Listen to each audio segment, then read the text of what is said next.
My phone buzzed during lunch break at the construction site. Tyler's name flashed on the screen, but when I answered, all I heard was crying. My 12-year-old son was sobbing so hard he could barely speak. "Dad, please come home," he whispered, his voice shaking with terror. My blood sugar feels really low, and Sarah took my insulin pump away because I didn't clean my room this morning. My stomach dropped like a stone. Tyler has type 1 diabetes. His insulin pump keeps him alive. I immediately called my wife Sarah, demanding she return his medical device. Her response chilled my blood. I took away his insulin pump because he didn't do his chores. He can have it back after dinner. "Stay right there," I told Sarah, my voice steady, despite the rage building inside me. I hung up and immediately dialed 911. 911. "What's your emergency?" "This is Houston Matthews. My wife just took away my son's insulin pump as punishment. Hez, 12 years old with type 1 diabetes. This is life-threatening. Sir, can you explain the medical situation? My son Tyler needs continuous insulin, or he could go into diabetic coma. His stepmother took his pump away this morning because he didn't clean his room. His blood sugar is dropping dangerously low right now." The dispatcher's tone immediately shifted to urgent. "We're sending units to your address along with paramedics. What's your location?" I gave them my address while sprinting to my truck, grabbing my hard hat and throwing it in the passenger seat. My hands shook as I started the engine. 3 years ago, when Tyler was diagnosed, the doctors explained that type 1 diabetes means his pancreas produces zero insulin. The pump delivers life-saving medication every few minutes. Without it, his blood sugar could spike or crash, leading to seizures, coma, or death. Sarah had seemed so caring when I married her 8 months ago. She listened attentively when I explained Tyler's condition during our courtship. She even attended his endocrinologist appointments, asking thoughtful questions about carb counting and glucose monitoring. But lately, she'd been making comments about Tyler being too dependent on his medical devices. I thought she was just adjusting to step-motherhood. My phone rang as I raced down Highway 45. Jake, my construction foreman, appeared on the screen. "Houston, you tore out of here like the building was on fire. Everything okay?" "Family emergency, Jake. My son's in medical danger. I need to leave for the day." "Take all the time you need, brother. Hope the little guy's all right." Jake understood because his nephew had childhood leukemia. In construction work, we look out for each other's families. I pulled into my driveway just as 2 police cruisers arrived. Officer Martinez stepped out of the lead car, a seasoned cop with kind eyes who'd worked with families before. Behind him, paramedics emerged from an ambulance, medical bags in hand. "Are you Houston Matthews?" Officer Martinez asked. "Yes, sir. My son should be inside with my wife Sarah." We approached the front door together. I used my key, calling out as we entered. "Tyler? Sarah? Dad?" Tyler's weak voice came from the living room. I found him slumped on the couch, his face pale and covered in sweat. His hands were trembling, classic signs of low blood sugar. Sarah stood nearby, her arms crossed defensively.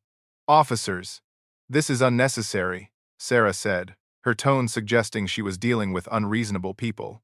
"I'm establishing household rules. Children need to learn responsibility." The paramedic, a woman named Lisa, immediately knelt beside Tyler. "Hey, buddy. I'm going to check your blood sugar. Okay." She pricked his finger with a glucose meter. The reading made her face go white. 45, she announced to her partner. "We need glucose now. 45 milligrams per deciliter. Normal range is 80 to 120. Tyler was in dangerous hypoglycemic territory.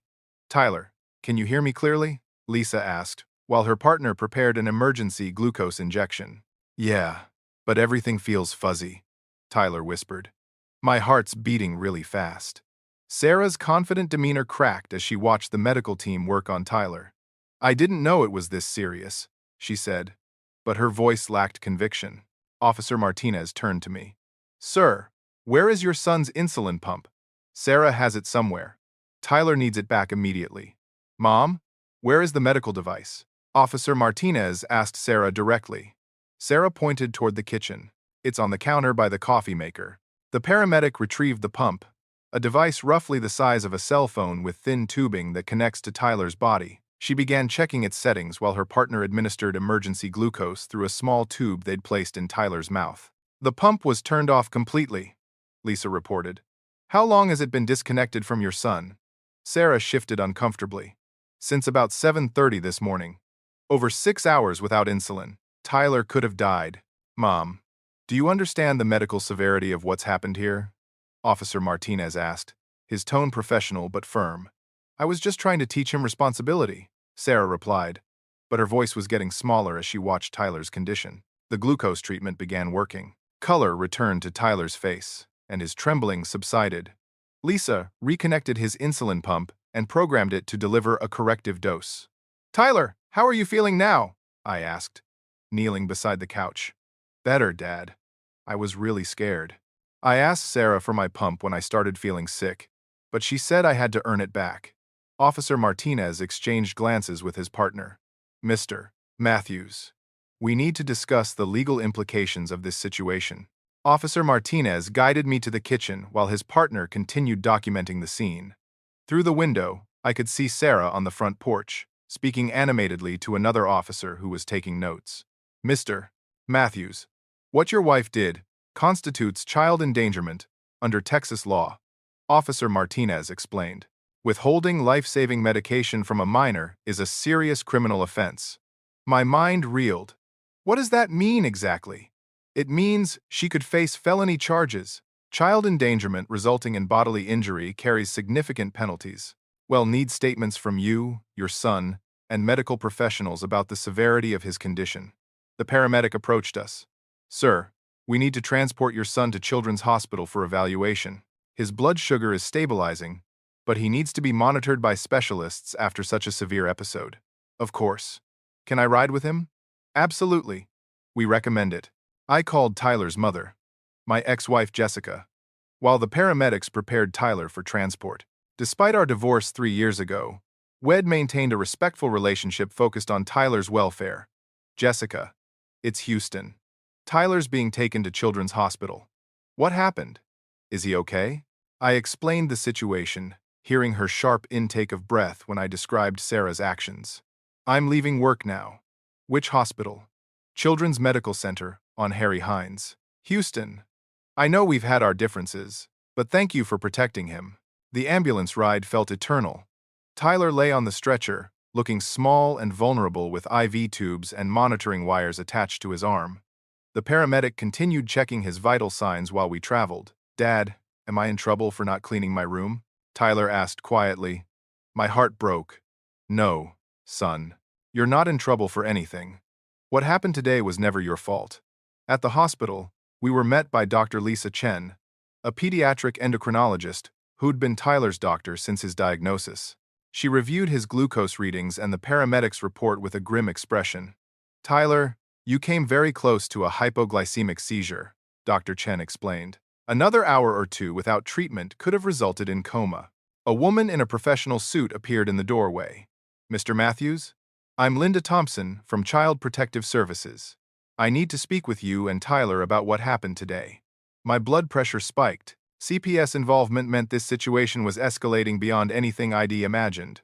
Is my son being taken away from me? I asked. No, sir, not at this time. But we need to investigate any situation involving potential child endangerment. You'll need to interview Tyler privately, then speak with you separately. Jessica arrived as Linda Thompson was explaining the process. Despite our past conflicts, seeing her rush through the hospital doors with tears in her eyes reminded me why WED worked so hard to co-parent effectively. How is he? Jessica asked, immediately going to Tyler's bedside. Hez stable now, but it was close, Dr. Chen replied. Mrs. Matthews, I assume. Jessica Rodriguez now, but yes, I'm Tyler's mother. Dr. Chen updated Jessica on Tyler's condition while I stepped aside with Linda Thompson to begin her investigation. Mr. Matthews, I need you to walk me through this morning's events chronologically, Linda said, her tablet ready for notes. I recounted everything from Tyler's phone call through the police response. Linda asked detailed questions about Sarah's behavior patterns and Tyler's medical management at home. Has your wife ever interfered with Tyler's medical care before today? Not that I knew about. But looking back, she'd been making comments about him being too dependent on his devices. What kind of comments? She'd say things like kids today rely too much on technology, or when I was young, We toughed things out. I thought she just didn't fully understand the medical necessity. Linda nodded, making notes. I'll need contact information for Tyler's school, his doctors, and any other caregivers who interact with him regularly. When Linda interviewed Tyler privately, I paced the hospital corridor with Jessica. We'd barely spoken beyond logistics since our divorce, but this crisis stripped away our awkwardness. How did we not see this coming? Jessica asked. I thought she was adjusting to being a stepmother. Sarah seemed so supportive during our courtship. Houston. Tyler called me 2 weeks ago asking if insulin pumps ever really malfunction. I stopped pacing. What did you tell him? I told him they're very reliable and asked why he was asking. He said Sarah told him his pump might be giving him too much insulin and making him weak. Why didn't you tell me? I thought about it, but Tyler asked me not to say anything. He said Sarah was just worried about him. Linda Thompson emerged from Tyler's room with a serious expression. Mr. Matthews, I need to speak with you both. We followed her to a quiet conference room where she closed the door and consulted her notes. Tyler has disclosed that this wasn't the first incident involving his medical supplies. Linda began. 2 weeks ago, your wife hid his emergency glucose tablets because he spilled juice on the kitchen counter. Last week, she threatened to throw away his testing strips if he didn't load the dishwasher fast enough. I felt physically sick. He never told me any of this. Children often don't report these incidents because they blame themselves or fear making family situations worse, Linda explained. Tyler believed he was causing problems by having diabetes. Jessica started crying. That poor baby has been suffering in silence. There's more, Linda continued. Tyler says your wife told him that you and his mother were overprotective and that he needed to become tougher to succeed in life. The manipulation was deeper than Id realized. Sarah hadn't just endangered Tyler's physical health. She'd been undermining his confidence and our parental relationship. What happens now? I asked. I'm recommending that your wife have no unsupervised contact with Tyler pending a full investigation. You'll need to file for emergency custody modification to protect your son's safety. As we left the conference room, I saw Sarah entering the hospital with a man in an expensive suit, clearly her attorney. She avoided eye contact as they passed us in the corridor. The reality hit me like a physical blow. The woman Id married, the woman Id trusted with my son's life, had systematically endangered and manipulated the most precious person in my world. Jessica stayed with Tyler while I met with hospital administrators about his treatment plan. Dr. Chen recommended keeping Tyler overnight for observation, ensuring his blood sugar remained stable after such a severe episode. My phone buzzed with a text from my mother, Patricia. Saw the ambulance at your house on neighborhood app. Is Tyler okay? I called her immediately. Mom, can you come to Children's Hospital? It's complicated, but Tyler's safe now. I'll be right there. Within 30 minutes, the hospital waiting area filled with people who cared about Tyler. My mother arrived first, her face etched with worry. Behind her came Marcus, my best friend and Tyler's godfather, who'd driven straight from his dental practice when I called. Brother, what the hell happened? Marcus asked, pulling me aside. I explained the situation, while Marcus' expression grew darker. I never liked Sarah, Marcus said bluntly. Something about her always felt calculated. Why didn't you say anything? You seemed happy, and I thought maybe I was being overprotective of you after the divorce. My mother approached us, having spoken with Jessica. Houston, that woman needs to be nowhere near Tyler. The authorities are handling it, Mom. I should have spoken up sooner, Patricia said, her voice heavy with regret. Sarah always seemed to be studying Tyler instead of connecting with him, like she was looking for weaknesses. Before I could respond, I heard Sarah's voice in the corridor. She was accompanied by her attorney and another woman I recognized as her sister, Amanda. There's my son-in-law, Amanda called out, approaching our group. Sarah told me what happened. This whole thing is blown out of proportion. Amanda, Tyler nearly went into diabetic coma, I said firmly. This isn't a misunderstanding. Sarah's just learning how to be a parent. She made a mistake. Marcus stepped forward. Mom, taking away a diabetic child's insulin isn't a mistake. It's abuse. Amanda's defensive posture faltered slightly. Sarah said Tyler was being dramatic about his symptoms. Dramatic. Jessica had joined our conversation, her voice rising. He was sweating, shaking, and could barely speak coherently. The tension in the waiting area was becoming palpable, Other families were staring as our voices carried. Dr. Chen appeared, looking concerned about the commotion. Folks, I need to ask everyone to keep voices down. This is a hospital. Dr. Amanda Foster, Sarah's sister, Amanda said, extending her hand. Can you explain Tyler's actual medical needs?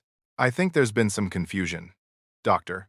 Chen's professional demeanor remained intact, but I could see her frustration. Tyler has type 1 diabetes, which means his pancreas produces no insulin. Without continuous insulin delivery through his pump, he will die. Today's episode brought him within hours of coma or death. Amanda's face went pale. Sarah told me Tyler was being manipulative about his medical needs. Mom, blood glucose levels don't lie, Dr. Chen replied. 45 milligrams per deciliter is medically dangerous, not dramatic behavior. I watched Amanda process this information, seeing doubt creep into her expression. I need to speak with Sarah, Amanda said quietly, then walked toward where Sarah stood with her lawyer. Marcus pulled me aside again. Houston, you need to know something. Sarah contacted my office last month asking about Tyler's dental records. Why would she need his dental records? She claimed she was updating his medical information for school, but when I called the school to verify, they said no such request had been made. A chill ran through me. What was she really after? I think she was building some kind of case about Tyler's medical care, like she was documenting things to use later. Before I could process this revelation, Amanda returned with a stricken expression. Houston, I need to tell you something, Amanda said, her voice shaking.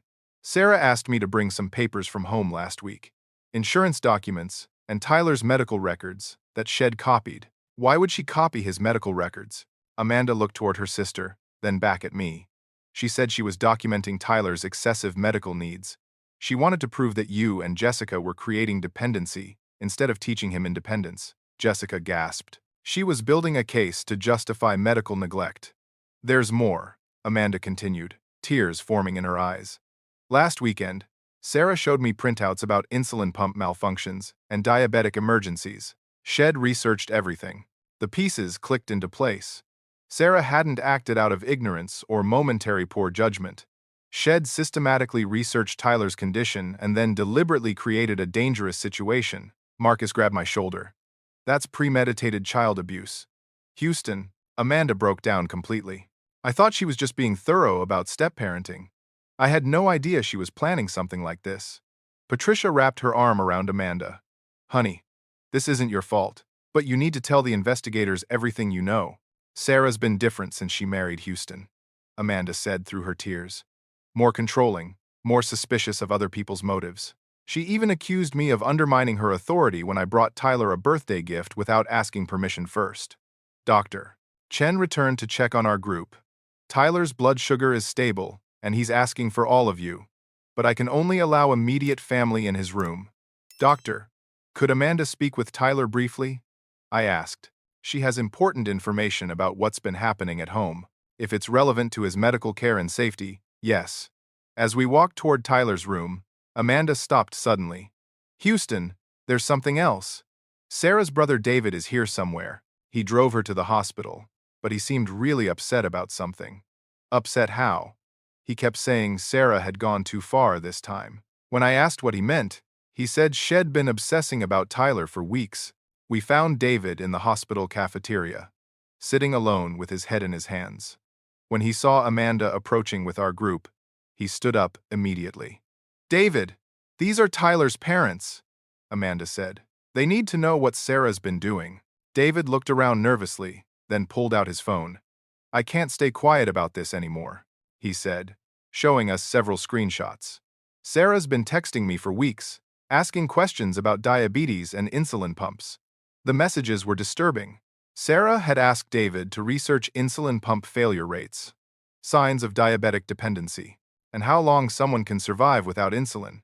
She told me it was for a school project she was helping Tyler with, David explained. But after seeing him in that hospital bed, I realized what she was really planning. Marcus examined the text messages. David, you need to show these to the police and CPS investigator immediately. I know. I just feel sick that I helped her research this stuff without understanding what she intended to do with it. Amanda put her arm around her brother. We both trusted her. But we can't stay silent now. As we prepared to return to Tyler's room, I realized that Sarah's actions weren't the result of poor judgment or ignorance about diabetes.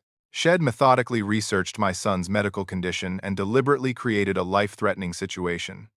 The woman I'd married had tried to prove some twisted point about parenting by risking my child's life. The next morning, Linda Thompson returned with Detective Ryan Sullivan from the Harris County Sheriff's Office. Tyler had been released from the hospital with strict instructions for monitoring, and Wed spent the night at Jessica's apartment to ensure his safety.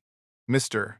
Matthews, we've discovered additional concerning information about your wife's behavior, Detective Sullivan began, settling into Jessica's living room with his case files. We need to walk through some new evidence. Linda opened her tablet. We interviewed Tyler's school nurse, Carol Bennett, yesterday evening. She documented several troubling phone calls from your wife over the past month. What kind of calls? Jessica asked. Mrs. Matthews contacted the school, claiming that you and Tyler's father were being overprotective about his diabetes management. Linda explained. She suggested that Tyler was exaggerating his symptoms to avoid normal childhood responsibilities. Detective Sullivan consulted his notes. The school nurse documented that your wife specifically asked whether Tyler's insulin pump was medically necessary or just convenient. She also questioned whether emergency glucose supplies needed to be immediately accessible. I felt sick hearing this. Carol never mentioned these calls to me. School policy requires parental notification only if medical care plans are formally changed, Linda explained. Mrs. Bennett assumed your wife was seeking information to better support Tyler's care. Tyler, who'd been quietly playing video games on Jessica's couch, looked up. Sarah asked me if I really needed to test my blood sugar so often. She said kids in her generation didn't have all these medical devices. Detective Sullivan leaned forward. Tyler, did she ask you any other questions about your diabetes care? She wanted to know what happens if my pump stops working. I told her I have emergency supplies and that Dad taught me what to do. What did she say to that? She said maybe I relied too much on backup plans and should learn to be tougher. Jessica's hands clenched into fists. She was systematically undermining his confidence in his medical management. There's more, Detective Sullivan said grimly. We executed a search warrant on your home yesterday evening. We found extensive research materials about type 1 diabetes hidden in your wife's personal office. Linda showed us photographs from the search, printed articles about insulin pump malfunctions, handwritten notes about diabetes symptoms, and a notebook filled with observations about Tyler's daily routines and medical care. She documented everything, I whispered, looking at pages of Sarah's handwriting. Tyler's testing schedule, his carb counting, even notes about how often I checked on him at night. Mr. Matthews, your home security system provided crucial evidence, Detective Sullivan continued. We reviewed footage from the past 2 weeks. He showed us video clips on his laptop. In one, Sarah deliberately moved Tyler's emergency glucose supplies from his bedroom to a high kitchen cabinet. In another, she unplugged the charger for his backup glucose meter. Most disturbing was footage from 3 days ago showing Sarah testing Tyler's insulin pump settings while he slept. She was experimenting with his medical equipment, Jessica said, horror in her voice. The footage shows her accessing the pump's menu system and changing alarm settings. Detective Sullivan confirmed. She disabled the low glucose alerts that would normally wake Tyler if his blood sugar dropped during the night. I realized how close we'd come to catastrophe. If Tyler hadn't called me when he did, the endocrinologist estimates he had maybe 2 hours before seizure or coma, Linda said quietly. Tyler stopped playing his game and came to sit beside me. Dad, I knew something was wrong, but I thought maybe I was being too sensitive about my diabetes. Son, you did exactly the right thing by calling me.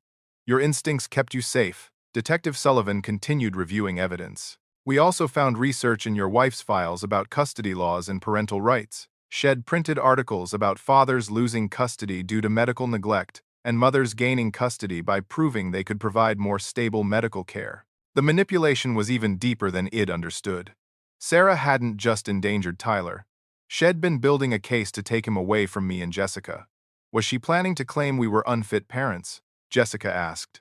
The evidence suggests she intended to create a pattern of medical emergencies that she could blame on your inadequate care, Linda explained, then position herself as the responsible adult who could provide better medical supervision. Marcus arrived during our meeting, bringing lunch for Tyler and coffee for the adults.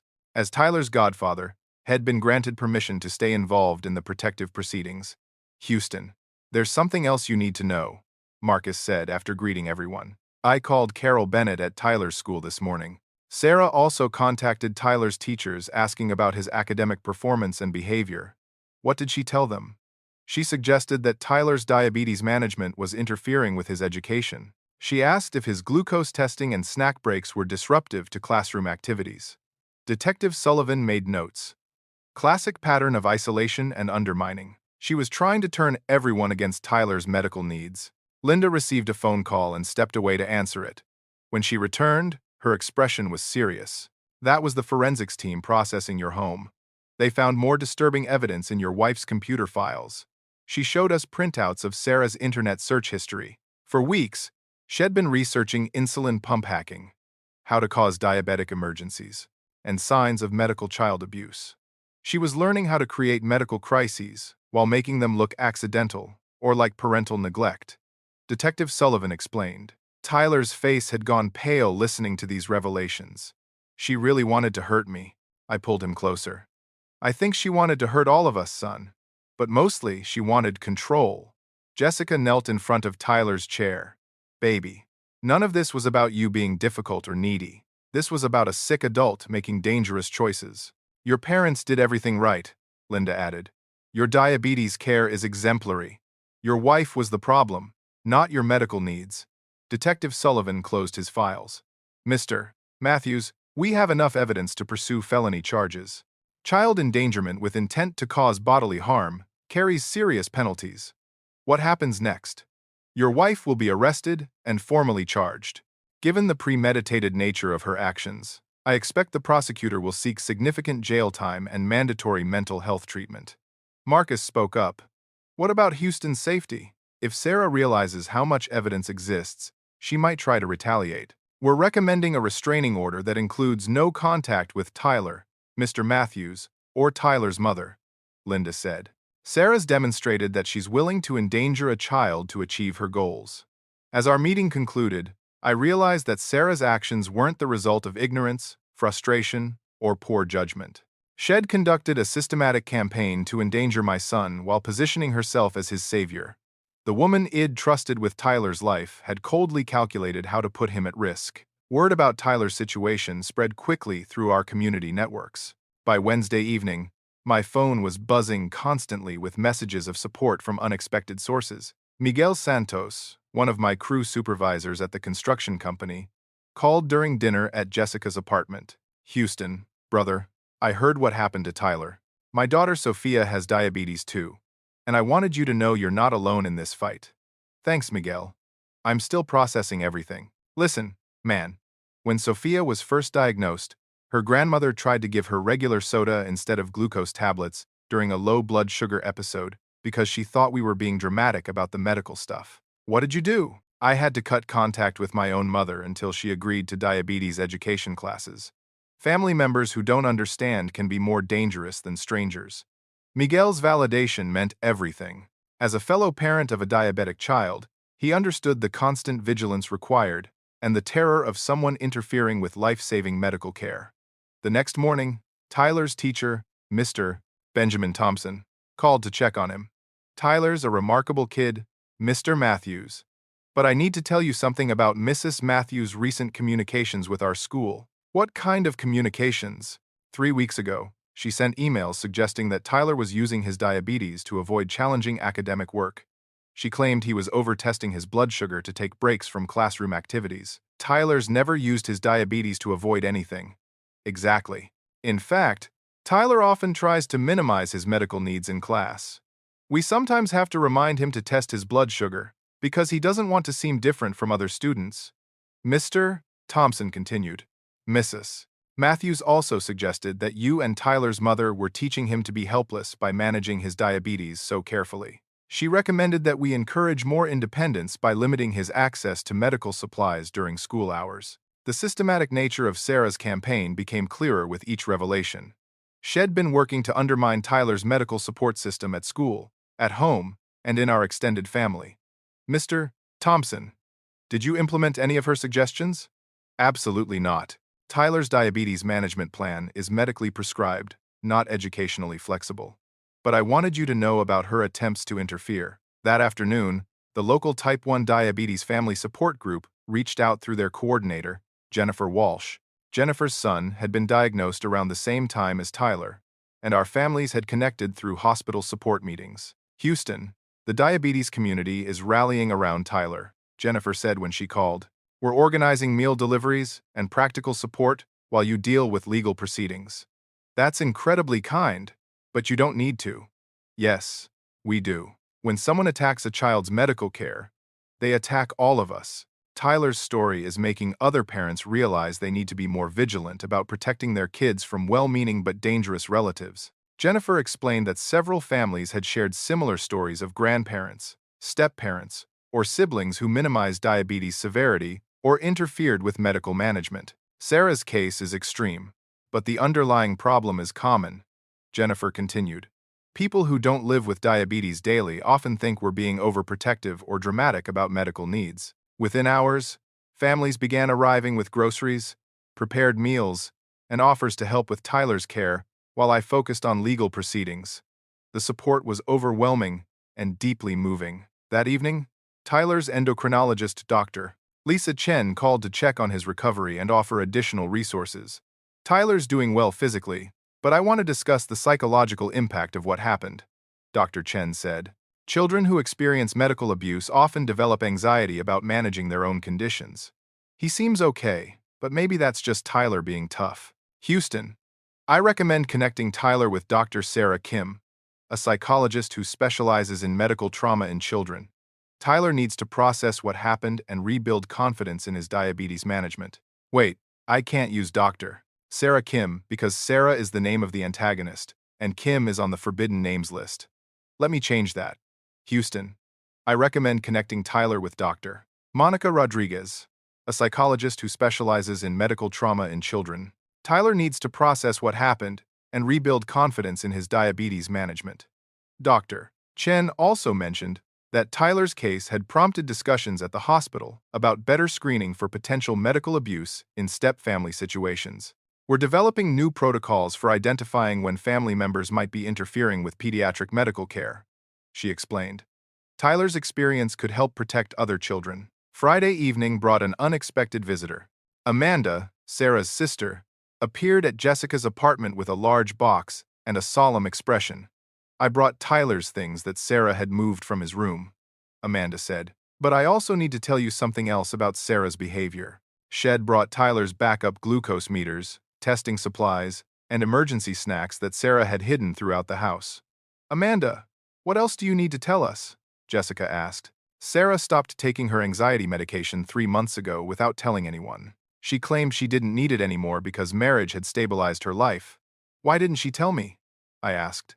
She said you might try to convince her to keep taking medication she didn't need, but her behavior became increasingly controlling and paranoid after she stopped. Amanda explained that Sarah had always struggled with control issues, but medication had helped manage her more extreme tendencies.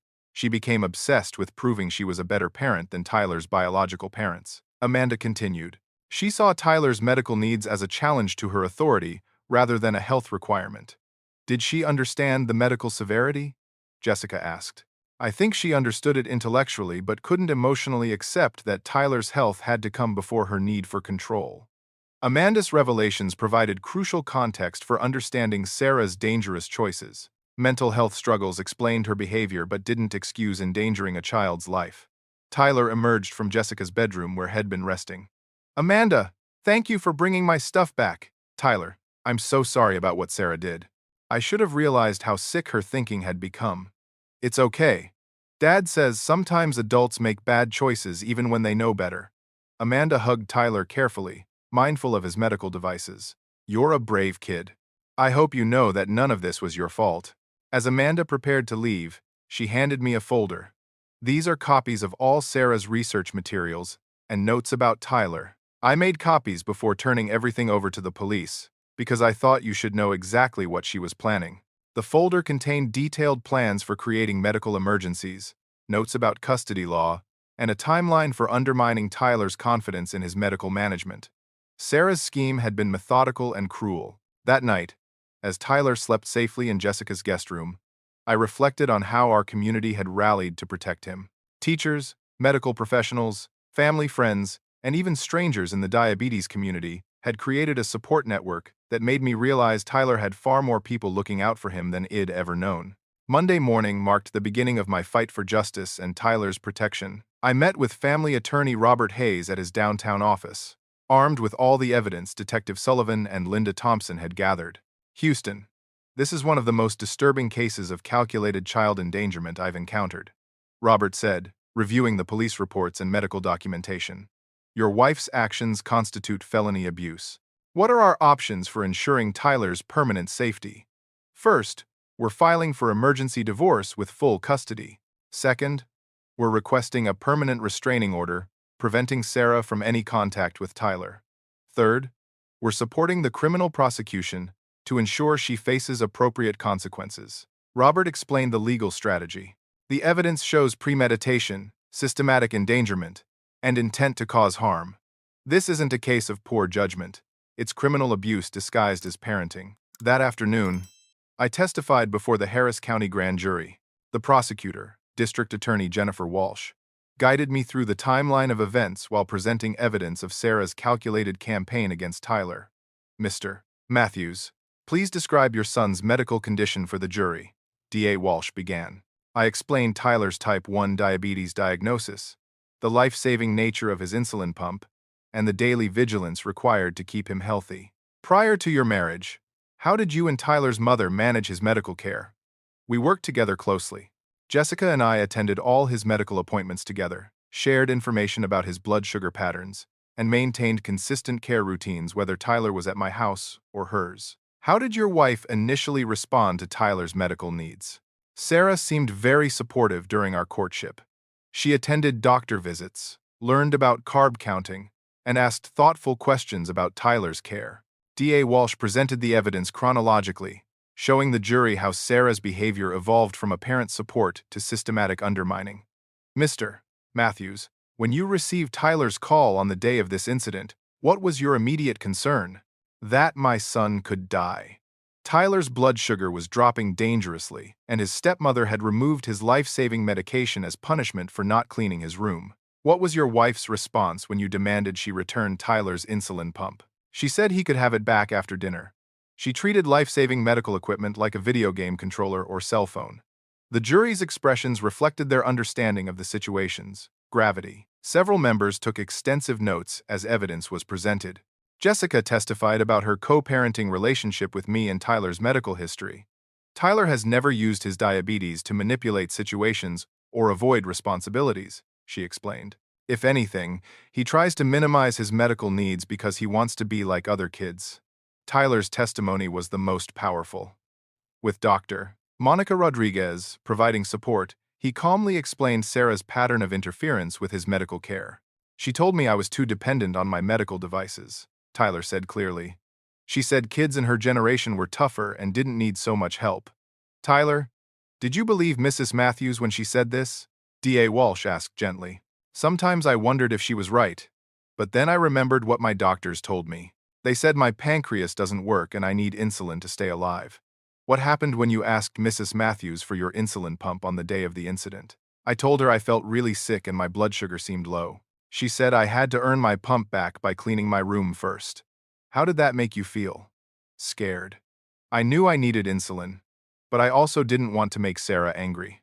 The grand jury deliberated for less than 30 minutes before returning an indictment on multiple felony charges: child endangerment resulting in bodily injury, reckless endangerment of a child, and criminal interference with medical care. That evening, Marcus joined Jessica and me for dinner while Tyler worked on homework at the kitchen table. Brother, I'm proud of how you're handling this, Marcus said, but I need to tell you something that's been eating at me. What is it? Remember Sarah's questions about Tyler's dental records? I did some research and found out Shed also contacted Tyler's pediatrician, his school counselor, and even the pharmacy where you fill his prescriptions. What was she asking about? She was building a case that Tyler was over-medicated and that you and Jessica were enabling medical dependency instead of teaching independence. Jessica looked up from helping Tyler with math homework. She was going to try to get custody by claiming we were medically abusing him. That's exactly what she was planning. She had a whole strategy for portraying herself as the rational adult who could wean Tyler off excessive medical intervention. The scope of Sarah's manipulation was breathtaking. Shed attempted to turn Tyler's life-saving medical care into evidence of parental unfitness. 2 days later, Sarah was arrested at her sister Amanda's house, where she'd been staying since the incident. Detective Sullivan called to inform me of the arrest. She had additional research materials with her, including legal documents about parental rights and medical decision-making, he reported.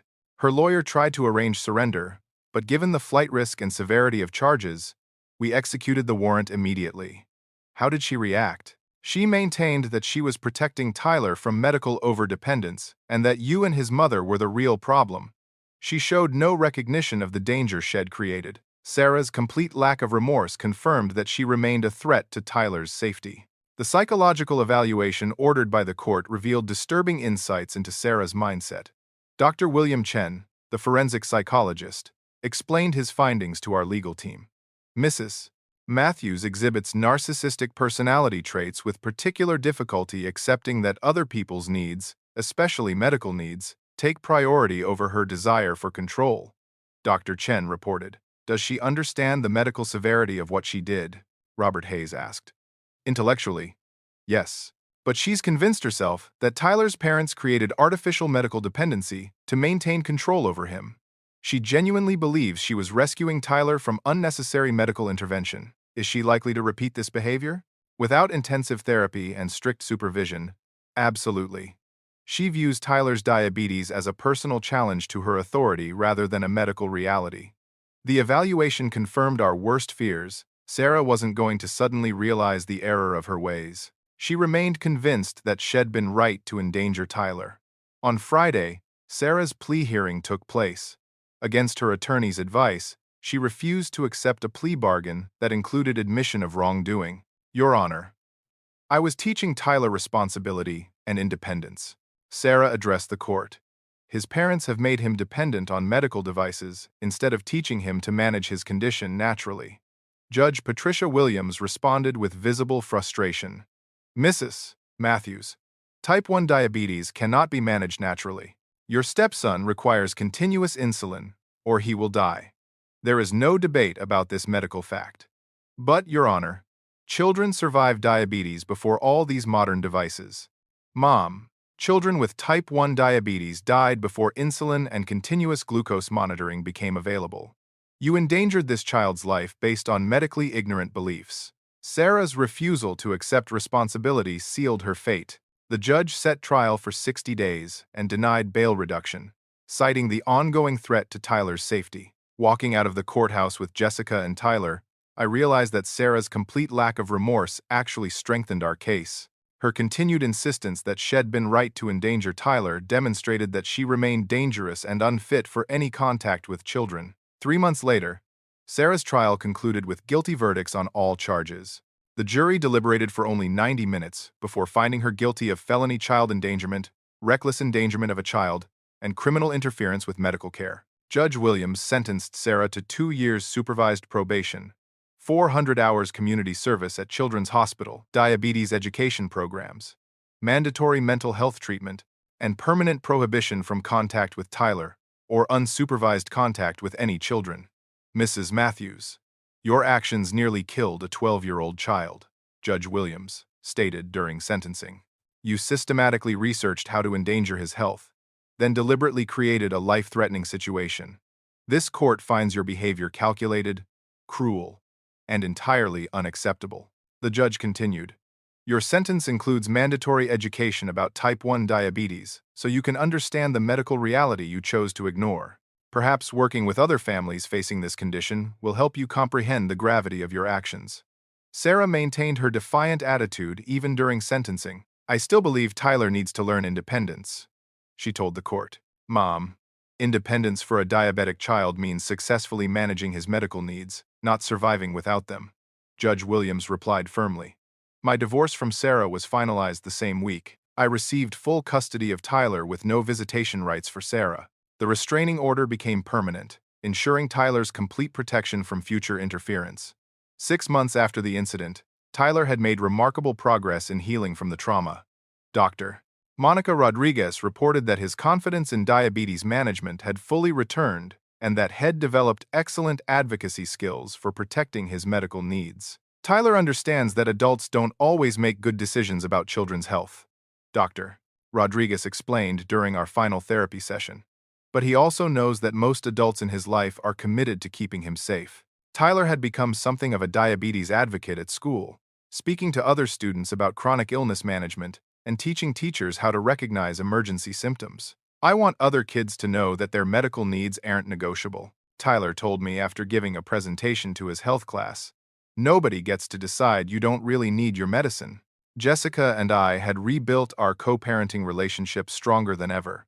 The crisis taught us to communicate more effectively and trust each other's judgment about Tyler's welfare. "We make a good team when we focus on what Tyler needs," Jessica said during one of our weekly coordination calls. "I'm grateful we can work together so well. Tyler deserves parents who support each other." My construction crew had rallied around us throughout the ordeal. Jake, my foreman, offered me flexible scheduling for court appearances and Tyler's therapy appointments. "Family comes first, Houston," Jake said. "The job will always be here. But your boy only gets one childhood." Miguel Santos and other crew members with children shared their own experiences with protecting kids from well-meaning but dangerous relatives. "Sometimes the people closest to us are the biggest threats to our children's safety," Miguel observed. "Trust your instincts, even when it means making hard choices about family relationships." A year after the incident, I started a support group for parents of children with chronic illnesses who'd experienced interference from family members or caregivers. The group met monthly at Children's Hospital, providing education and emotional support for families facing similar challenges. Sarah's case was extreme, but the underlying issues are common, I explained to new group members. Grandparents who think diabetes can be cured with diet changes, aunts who believe ADHD medication is unnecessary, step-parents who see medical devices as crutches rather than life-saving equipment. The group developed resources for educating extended family about chronic illness realities and protocols for protecting children when family members refuse to accept medical necessities. Tyler often attended meetings when age-appropriate, sharing his perspective with other children who'd experienced medical invalidation. "Sometimes people think they know better than doctors because they love you," Tyler would tell younger kids, "but love doesn't make diabetes go away. And people who really love you will learn about your condition instead of pretending it's not serious." 2 years after the incident, Tyler thrived academically and socially. His diabetes management had become routine and confident. More importantly, Head learned to advocate for his medical needs without fear or apology. I began dating again, taking considerable time to ensure any potential partner truly understood and respected Tyler's medical requirements. The experience with Sarah taught me to pay attention to subtle signs of people who might see chronic illness as inconvenient or exaggerated. "Dad, you don't have to stay single because of me," Tyler said when I explained my cautious approach to relationships. "Son, I'm not staying single because of you.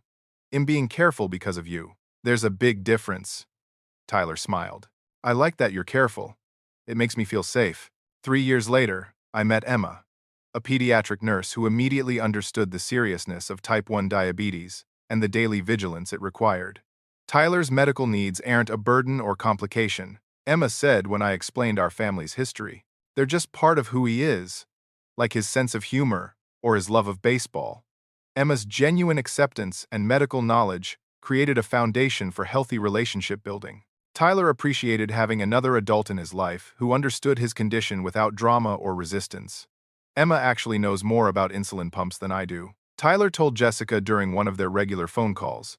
"How does that make you feel?" Jessica asked. "Safe. And kind of proud that Dad found someone who cares about keeping me healthy." The legal proceedings had created permanent documentation of Sarah's dangerous behavior, ensuring that any future attempts to contact Tyler or interfere with other families would result in immediate arrest. Detective Sullivan occasionally checked in with updates about Sarah's probation compliance. She's completed her community service at the hospital, but the staff report that she remains convinced she was right to challenge Tyler's medical management. He informed me during a recent call. "Do you think she's learned anything?" The diabetes educators say she's learned the medical facts, but still believes Tyler's parents made him unnecessarily dependent on medical technology. "Her thinking hasn't fundamentally changed. This information reinforced my decision to maintain complete separation between Sarah and Tyler. Some people cannot accept that children's medical needs take priority over adult preferences. Looking back, I realized that protecting Tyler required me to trust my parental instincts, even when facing pressure from someone I'd loved and trusted. Sarah's systematic campaign to undermine Tyler's medical care taught me that dangerous people often disguise their intentions as concern or discipline. The most important lesson from our experience was learning to recognize that a child's medical needs are never negotiable. Anyone who treats life-saving equipment, medication, or medical protocols as optional doesn't understand the basic requirements for keeping chronically ill children safe. Tyler's confidence and resilience inspired other families facing similar challenges. His willingness to speak about medical advocacy helped younger children understand that they have the right to insist on appropriate medical care, even when adults question its necessity. My diabetes doesn't make me weak or dependent, Tyler would tell audiences at diabetes awareness events. My medical devices and careful management make me strong and independent because they keep me healthy enough to do everything other kids do. The experience ultimately strengthened every positive relationship in Tyler's life, while eliminating relationships that posed threats to his welfare. Jessica and I learned to communicate better.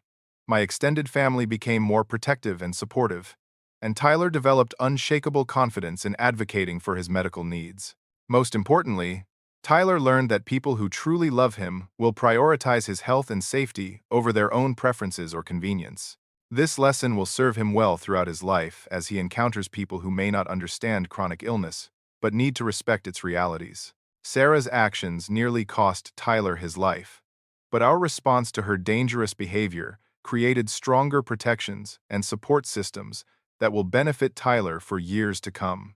Sometimes, protecting those we love requires difficult decisions about removing harmful people from our lives, regardless of their relationship to us. The legal system worked correctly, the medical community provided excellent care, and our family and friends rallied to ensure Tyler's safety. These support systems reminded us that most adults prioritize children's welfare over personal preferences when given accurate information and clear expectations.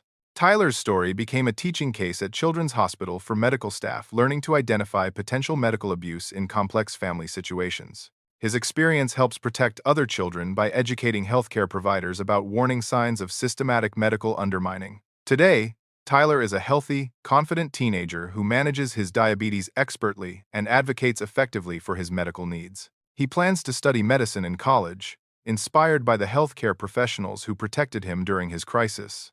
I want to help other kids who might face what I faced, Tyler explained when discussing his career plans.